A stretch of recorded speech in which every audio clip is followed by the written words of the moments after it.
Hello, it is Ryan, and we could all use an extra bright spot in our day, couldn't we? Just to make up for things like sitting in traffic, doing the dishes, counting your steps, you know, all the mundane stuff. That is why I'm such a big fan of Chumba Casino. Chumba Casino has all your favorite social casino-style games that you can play for free anytime, anywhere with daily bonuses. That should brighten your day a little.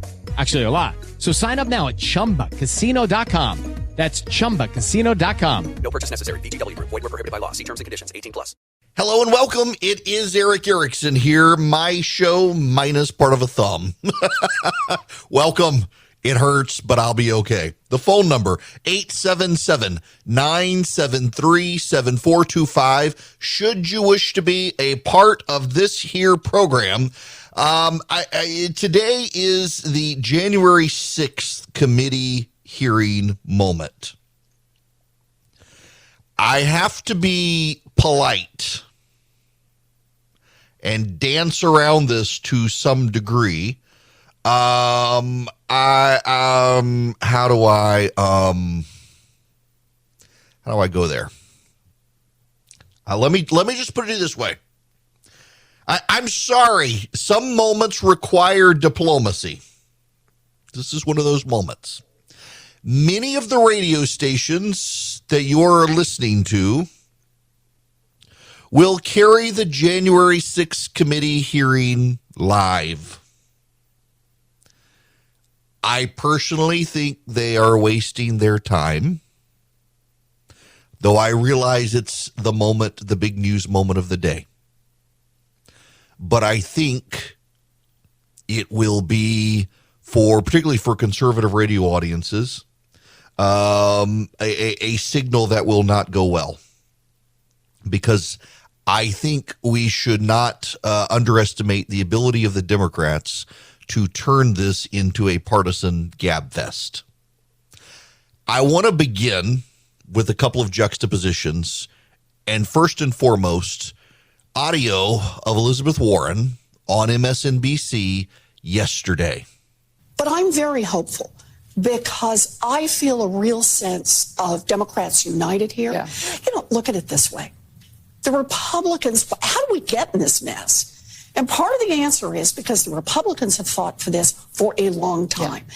They have had a long-term strategy to get one extremist after another onto the Supreme Court. And ultimately, of course, stealing a Supreme Court seat, rushing through another Supreme Court nominee, and having Supreme Court nominees, as I recall, who all said Roe versus Wade was settled law. That's and right. They weren't going to interfere with settled law. Yeah, so we got all that done. Mm-hmm. But the point is, they've been after this, aggressively, hard, fighting it for years and years and years. We have counted on the other side, on the Supreme Court, to protect our individual rights. Right. Well, it's pretty clear we better stop doing that. Yeah. And it's pretty clear right now we better be willing to fight back twice as hard as the Republicans fought to get here, because this is about protecting all of us. Elizabeth Warren went on MSNBC yesterday to talk about Roe v. Wade and abortion. Less than 12 hours after reports surfaced of a would-be assassin of Brett Kavanaugh outside Brett Kavanaugh's home. Today on the front page of the New York Times divides its front page into columns. It has 5 columns across the front page. The big story tends to take up the middle above the fold of the printed New York Times. The big story, taking up all of column 2 and all of column 3, is inside an attack on democracy, with a big color picture of the mob scaling the Capitol on January 6th. It then subdivides column 2 and column 3, so that you see you see various stories that are covered: planting seeds of doubt, hostile takeover bid, fighting in the courts, fake elections in Pence, executive orders, and the mob. If you scroll down to the bottom of the front page of today's New York Times, you will see at the very bottom of the front page, in the second of the 5 columns, one little block. It's assigned to page A10. No, I'm sorry. It's assigned to page A20, the very back of the first section of the New York Times. Arrest near home of justice. Officials said an armed man who went to Maryland with plans to kill Justice Brett Kavanaugh has been charged with attempted murder. That's it. That's all it says. That's all it says. The bias is pretty striking. There was no mention of the assassination attempt on Brett Kavanaugh on the front page of USA Today or the Chicago Tribune.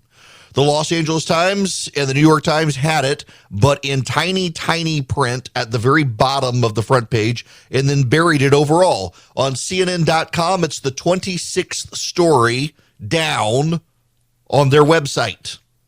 Yesterday, Ron Klain appeared on MSNBC on Nicole Wallace's program in the 4 p.m. hour on MSNBC. The chief of staff to the president of the United States received exactly 0 questions about the would-be assassin of Brett Kavanaugh. And then Elizabeth Warren goes on television yesterday after it happens and tells the left they've got to fight twice as hard as the Republicans after the mayor of Chicago told progressive activists to take up arms against the Supreme Court. And Chuck Schumer said that Neil Gorsuch and Brett Kavanaugh would reap the whirlwind for getting rid of abortion rights. Tonight, broadcast networks, radio stations, cable news outlets, and more are going to have wall-to-wall, uninterrupted coverage of the hearings about January 6th and how Donald Trump inspired a mob to storm the United States Capitol. The very people who tell you Donald Trump's words matter and provoked an insurrection, they will say, are the very same people not uttering a single word about a would-be assassin of a United States Supreme Court justice. They want you to care about January 6th and not about a would-be assassination attempt on a justice of the United States Supreme Court because they're really worried about threats to democracy until they're not. They're really worried about the disorder of the constitutional system of this country until they're not. They're worried about it when it comes to preservation of their power. They're not worried about it when it may free up a vacancy on the Supreme Court that they could pick a partisan progressive to fill. This is why no news outlet in the country should even bother covering this thing tonight live. The media outlets tomorrow are going to cover it hysterically anyway. There's no point in covering it live because it's going to be a one-sided gab fest where everyone's on the same page with no opportunity for any sort of dissent or other consideration. And several of the stories that have already come out from the January 6th committee have had to be walked back or otherwise modified, including did the vice president's chief of staff ask the Secret Service for security detail because the president was going to turn on him? The Secret Service itself, after that leak, has come out and said that never happened. If Donald Trump's words matter so much that he provoked an insurrection and a riot towards Congress to shut down their counting of the Electoral College, then surely Democrats' words matter too when a would-be assassin shows up to gun down Republicans in Congress in 2017 and shows up to gun down a Supreme Court justice and his family on June of 2022. David Brooks, writing in the New York Times today, what is the January 6th committee for? Committee members and Democratic operatives have been telling reporters what they hope to achieve with the hearings that begin Thursday evening. My New York Times colleague, Annie Carney and Luke Broadwater, wrote an article with the headline, January 6 hearings give Democrats a chance to recast midterm message. Democrats, they reported, are hoping to use the hearings to show midterm voters how thoroughly Republicans are to blame for what happened that day. Other reports have suggested other goals. The committee members are trying to show how much Donald Trump was involved with efforts to overturn the election, so he is forever discredited. They are expected to use witnesses like the former White House aide, Cassidy Hutchinson, to show exactly what went on inside the administration that day and in the lead up to it. One lawmaker told the Washington Post voters have shifted their attention to issues like inflation and the pandemic, so it is key to tell a gripping story that actually breaks through. No offense, But these goals are pathetic. Using the events of January 6th as campaign fodder is small-minded and likely to be ineffective. If you think you can find the magic moment that will finally discredit Donald Trump in the eyes of the electorate, you haven't been paying attention for the last 6 years. Sorry, boomers. But this is not the Watergate scandal in which we need an investigation to find out who said what about whom in the Oval Office. The horrors of January 6th were out in public. The shocking truth of it was what we all saw that day and what we've learned about the raw violence since. We don't need a committee to regurgitate what happened. We need a committee that will preserve democracy on January 6, 2025 and January 6, 2029. We need a committee to locate the weaknesses in our system and society and find ways to address them. And that's not going to happen. You all know that's not going to happen.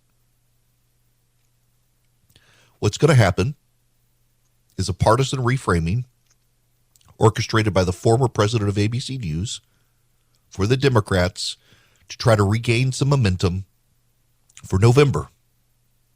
To the media outlets that are covering this live, you're doing an in-kind contribution to the Democrats.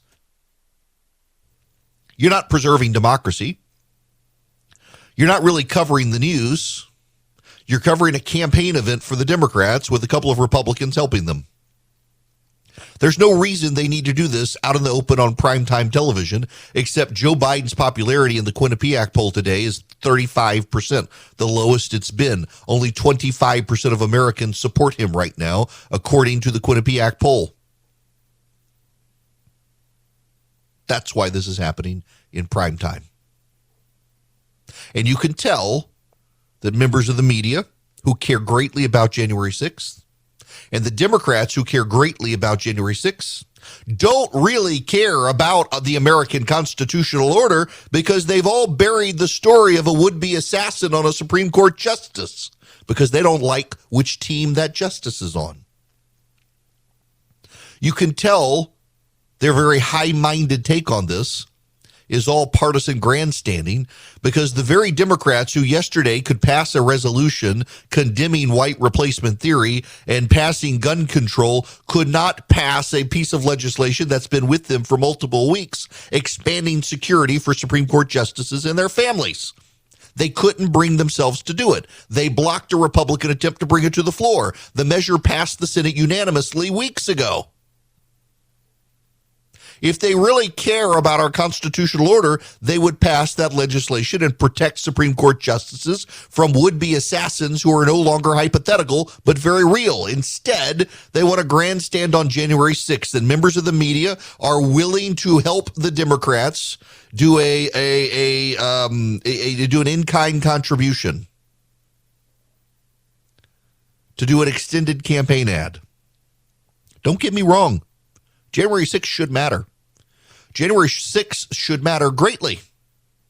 But the issue is not what happened. We know what happened. Everybody knows what happened. They're not going to find some new silver bullet to take out Donald Trump. That's what they want. They're not going to find it.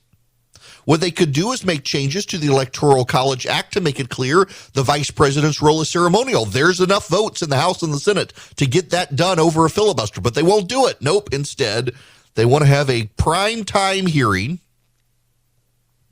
covering something, the facts of which are largely already known, and several of the facts of which that have already leaked have had to be walked back and recalibrated to get more truthy. But you're forced to care, and if you don't care, you're the bad guy.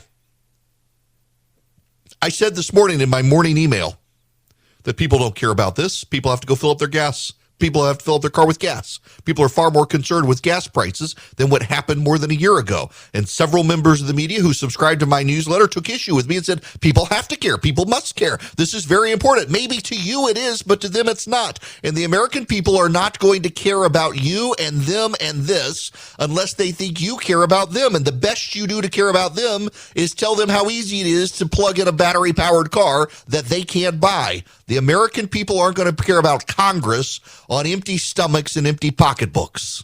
There are a lot of options out there. If you're a self-starter and you want to invest on your own, it can be really confusing. And I'm delighted to tell you about SoFi because that's who I use, and now I've got them as an advertiser. If you're a SoFi user, my gosh, you get all sorts of options, great research. You get the ability to invest in stocks, EFTs, crypto, plan out your retirement. More importantly, you got people you can call on. I mean, for example, I can use SoFi to buy stocks and EFTs and do the deep dive research if I need to and get complimentary financial planners ready to help answer questions. You can too, whether you're stuck on where to start or need help deciding what to do next. You can even save for retirement with traditional Roth and SEP IRAs. They have so many options. If you're into crypto, you can also explore crypto. They've got 30 available coins: Bitcoin, Ethereum, Cardano, Solana, Dogecoin, and so much more. But more importantly, they've got the number one ranked automated investment tool, their robo-advisor. It takes the stress out of building and managing a diversified portfolio without having to pay a bunch of experts to do it. I really like SoFi. Y'all, I've tried, you name it, and I probably tried it, and I settled on SoFi and think you will like it as well. Cut through the jargon, make investing easier with SoFi. Visit SoFi.com/Eric to learn how you can win up to $1,000 in stock when you open an account. That's SoFi.com/Eric. Brokerage and active investing products offered through SoFi Securities LLC, member FINRA SIPC. Hi there, it is Eric Erickson here. The phone number, if you'd like to be a part of the program, 877-973-7425. Let me put it to you this way. I think what happened on January 6th was bad. I think a group of people tried to storm into the United States Capitol to stop a basic function of the United States Congress and our constitutional electoral system. Unfortunately, the media and the Democrats have tried to extrapolate from that it's all Trump voters. More than 70 million people voted for Donald Trump. It was a few hundred people. More people than that stormed into the United States Capitol because they saw a crowd go and thought, I guess we can go see what's going on. A lot of people were charged with trespassing just because they were grandmothers who happened to walk in to see what all the commotion was about. There was a malcontented, malicious group of people who went in, zip ties and the like, who stormed into the Senate and the House, who erected a gallows to hang the vice president, who were searching for the vice president. There were malcontented souls, and we should not deny that. We should not view Ashley Babbitt as some sort of hero when she was on the side of the mob trying to break into the speaker's lobby. And if you ever watched the security video, you could literally see members of Congress running for their lives from this mob that was trying to smash the windows to get in to get them.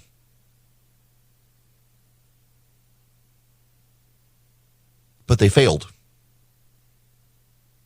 There are questions about how they were able to get in through the doors, why security wasn't tighter.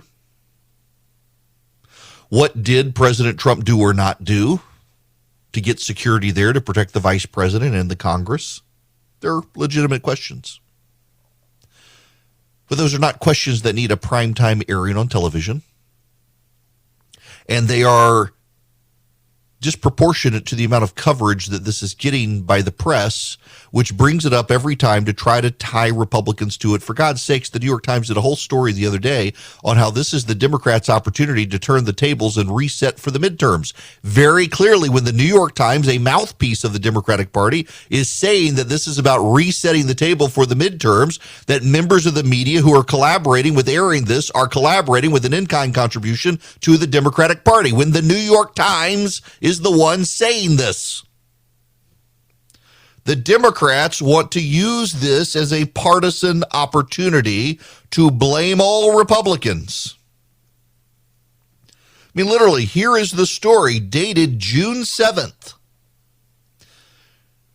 17 months after a mob of Donald Trump supporters stormed the Capitol with false claims of a stolen election, House Democrats plan to use a landmark set of investigative hearings beginning this week to try to refocus voter attention on January 6th aiming to tie Republicans directly to an unprecedented plot to undermine democracy itself. With their control of Congress hanging in the balance, Democrats plan to use made-for-TV moments and a carefully choreographed rollout of revelations over the course of 6 hearings to remind the public of the magnitude of Mr. Trump's effort to overturn the election and to persuade voters that the coming midterm elections are a chance to hold Republicans accountable for it.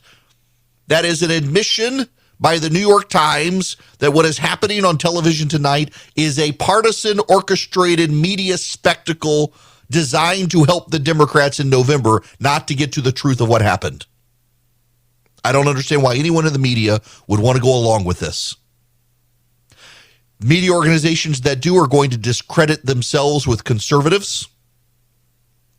The media that does is going to discredit themselves with viewers overall. They're openly admitting that this is the case, that this is all about resetting the table for November. They can't reset for November. Have you seen what gas prices are? They're over $5 everywhere in the nation right now. You cannot get Republicans or Democrats or anyone else to blame Donald Trump when right now they're blaming the Democrats for the here and now, not the 18 months ago. That's the bottom line problem the Democrats have. Hello there. It is Eric Erickson here. The phone number is 877-973-7425. Well, I was going to take a phone call, but he just hung up. Let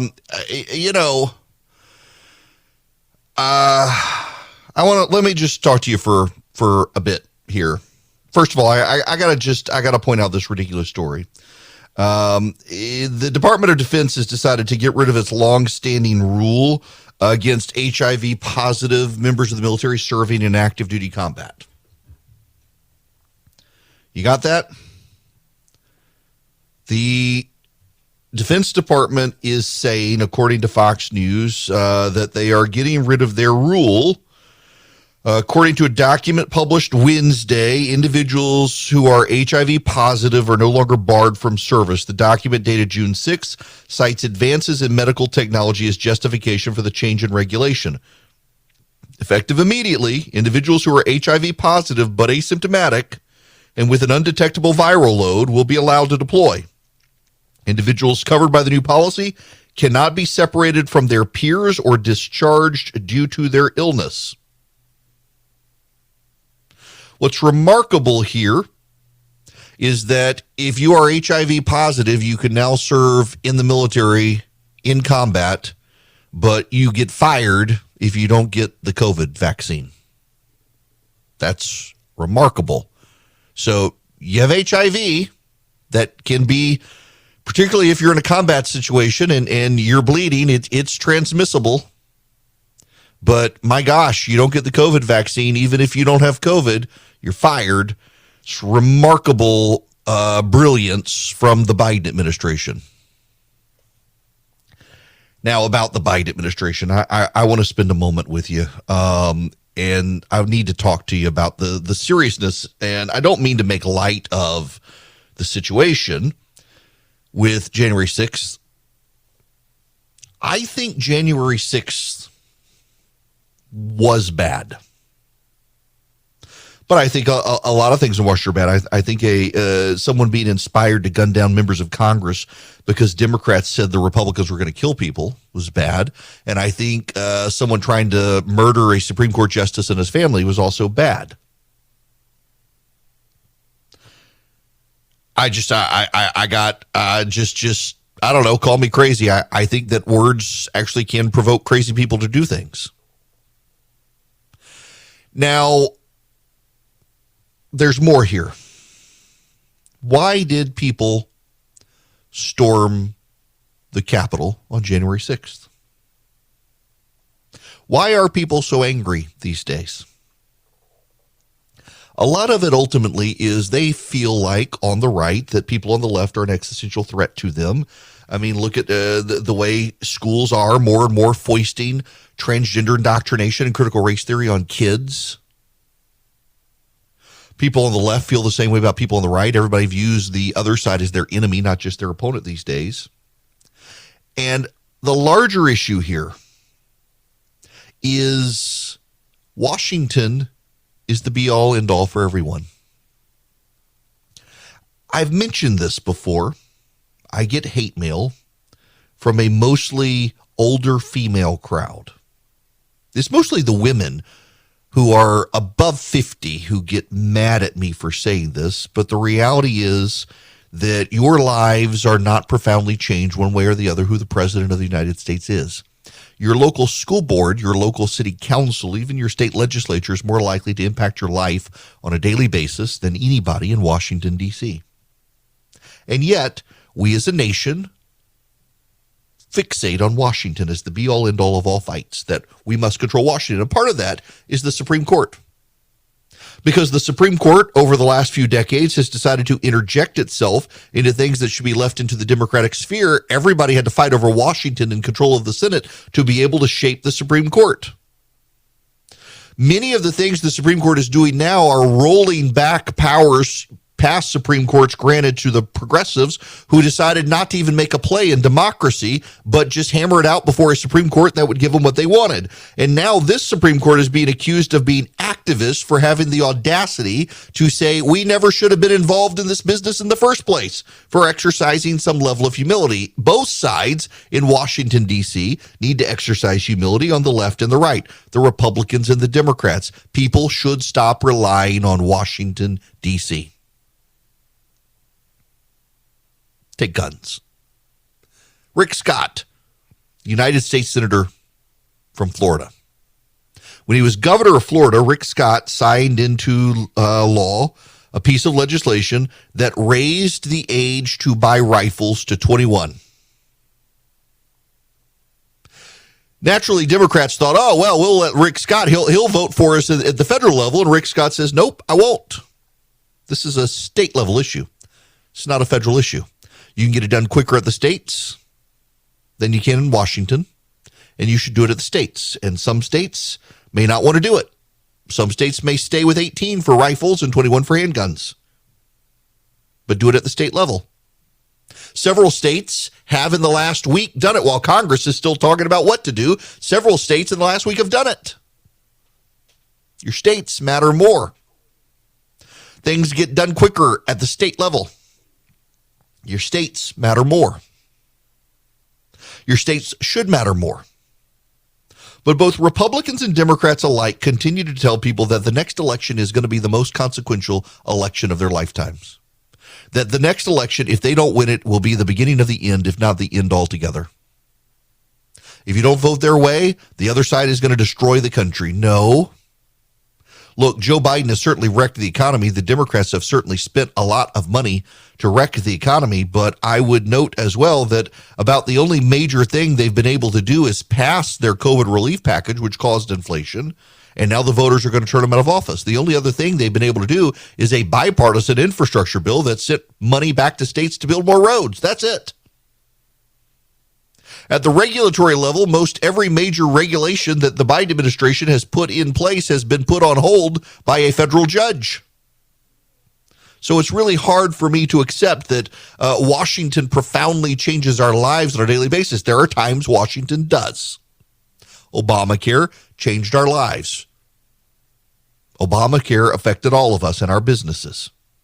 But they had a majority of the House and they had 60 votes in the Senate. Elections have consequences, and they had enough members in the Senate to overcome the filibuster to be able to do that. They don't now. They can't even get a majority of the Democrats to go along with scrapping the filibuster, or at least enough. I shouldn't say majority, 2 of them, but the reality is there are about 10 of them who don't want to do it. Elections do have consequences, but they have vastly more consequence at the state level and the local level. And the media, because it is a national media, fixates way more on Washington, D.C. than on the states.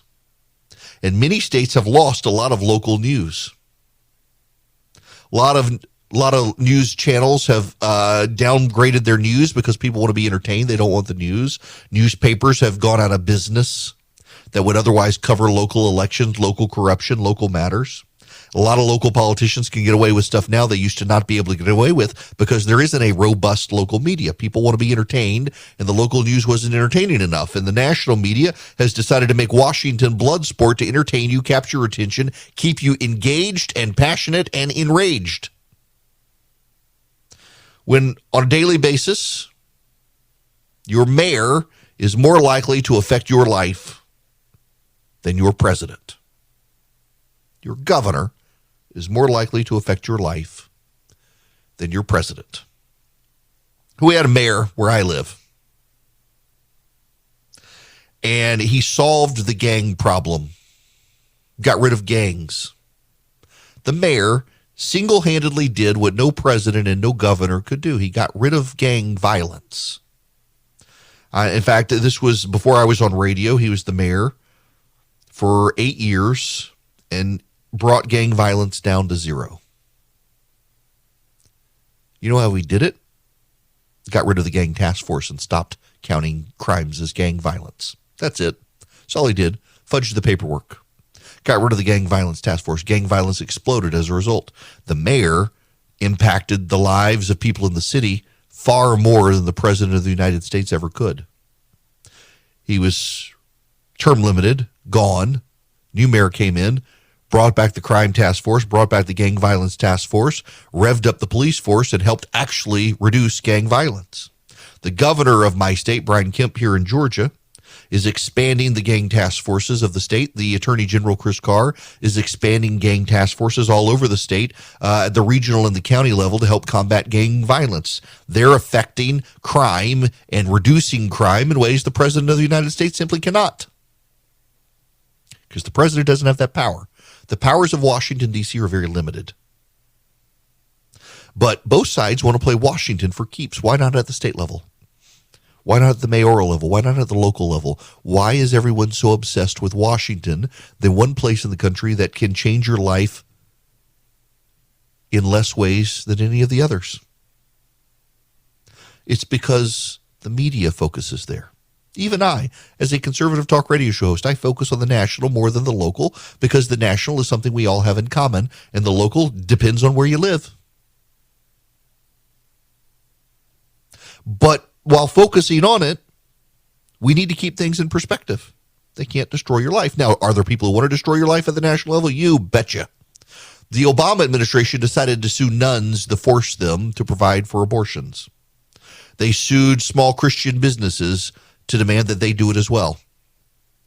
And now their power to be able to do stuff like that is slipping away if the Supreme Court ever comes out with a Dobbs decision and it goes conservatives' way. And the Dobbs decision will be a good decision because it will yet again restore power to the states and take it away from Washington, D.C. It will force the de-escalation of Washington, D.C. and force people to pay attention to the states more. It will be a good decision if it goes that way.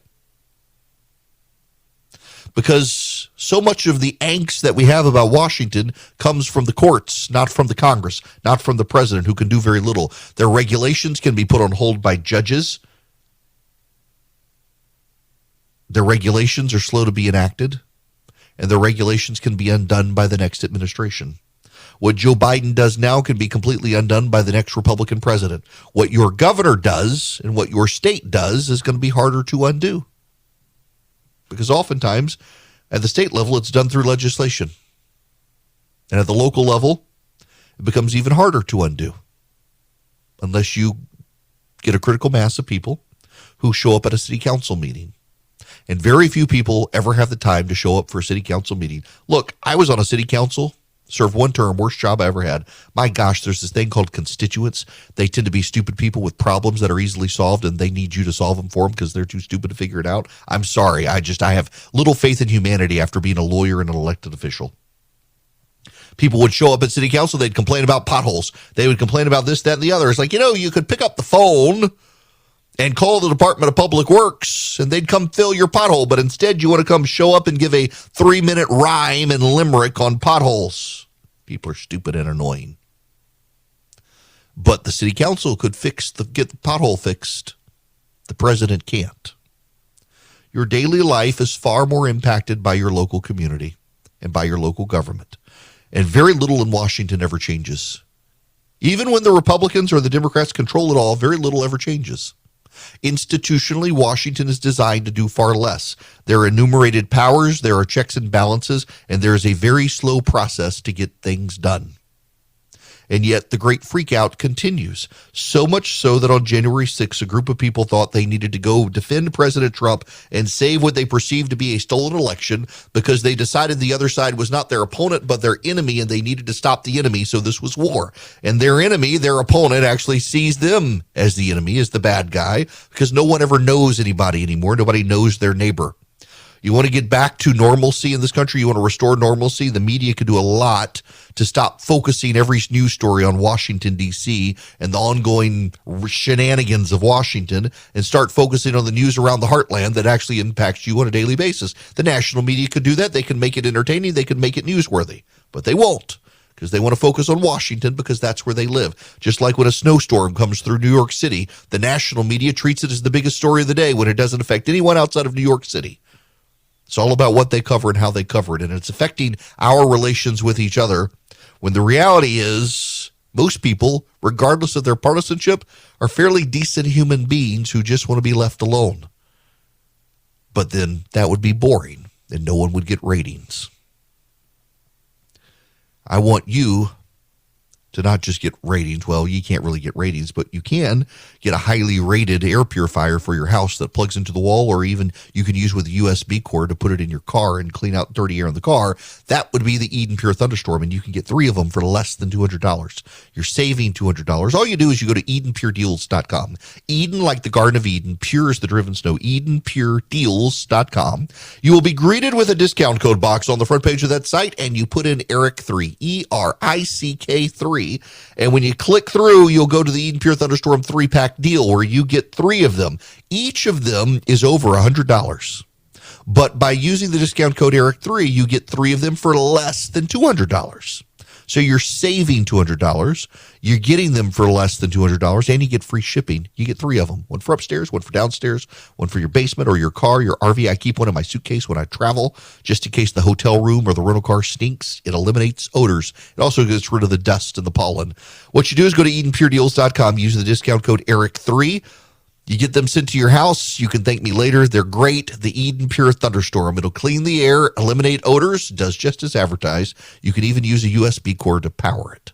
Hello there. It is Eric Erickson here. The phone number is 877-973-7425. If you would like to be a part of this here program, more than welcome to have you call in. Now, listen, I got a couple of emails from listeners during the break. Said, oh, but you're wrong. Look at you weren't listening. I said the economy. The economy is the big one. There are ways that Washington affects your life. The economy is a big one. Those federal policies, they are big.